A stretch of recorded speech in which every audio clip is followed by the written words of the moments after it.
Ons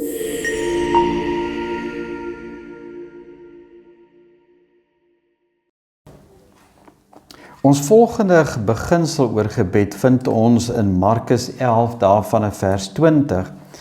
Nou, hier word vir ons vertel dat toe Jesus nou op pad na Jerusalem toe was daar 'n vyeboom gewees wat blare aangehad het, maar nie die vrug nie. Nou die interessante van 'n vyeboom, as hy blare het, dan behoort hy mos vrug te hê. En dan die volgende gedeelte gaan oor Jesus wat dan by die tempel kom en sien hoe dat die priesters uiteindelik hulle self verryk met wat daar in die gang is, en ons weet dat hy hulle toe uiteindelik uitgejaag het. Maar hierdie vyeboom wat nie blare gehad het nie, het Jesus vervloek. En die disippels het dit gehoor. En toe hulle nou van die tempel af weer daar langs verbykom, nou sien ons, lees ons van vers 20, toe hulle die volgende môre vroeg by die vyeboom verbygaan, sien hulle dat hy tot in sy wortels verdroog is. Gedagtig wat aan Jesus gesê het, sê Petrus vir hom, Rabbi, kyk, die vyeboom wat jy vervloek het, is verdroog. En Jesus sê toe vir hulle, julle moet geloof in God hê. Dit verseker ek julle, elkeen wat vir hierdie berg sê, lig jou op en val in die see, en daarbey nie in sy hart twyfel nie, maar glo dat wat hy sê gebeur vir hom, sal dit gebeur. Daarom sê ek vir julle, alles wat julle in gebed vra, glo dat julle dit al ontvang het, en dit sal vir julle so wees. En wanneer julle staan om te bid, en julle het iets teen iemand anders te vergewe hom, dan sal julle Vader wat in die hemel is ook julle oortredings vergewe. Nou ek wil sommer net met hierdie laaste beginsel weer begin.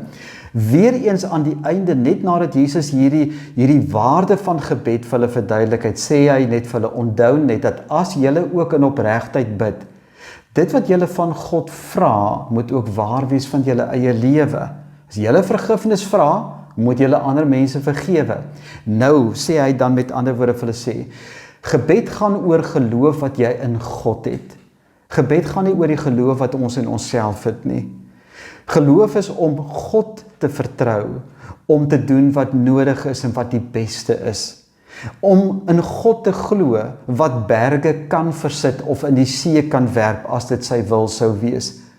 En dit is waarom gebed so kragtig is. Die krag lê nie in onsself nie, maar ons geloof in ons liefde in 'n God wat groter is as ons probleme en die dinge waaroor ons bid.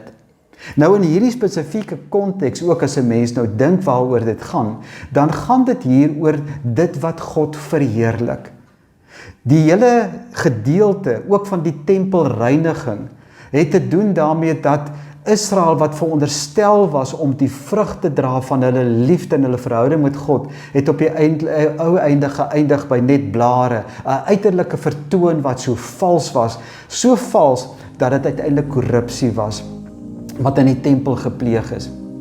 En nou sê Jesus vir sy disippels, gedagtig aan dit wat hy gedoen het deur sy woorde, toe die vyeboom vervloek is, sê hy, dit is nie waarna julle moet kyk nie, julle moet verstaan, daar is krag in gebed, as julle tot God bid en in God glo in julle gebedslewe. En dat as julle uiteindelik ook so tot hom bid vir die verheerliking van sy naam, dat julle as ware in julle geestesoog glo dat julle dit alreeds ontvang het. Want ons weet mos dat die Here homself wil verheerlik in en deur ons lewe.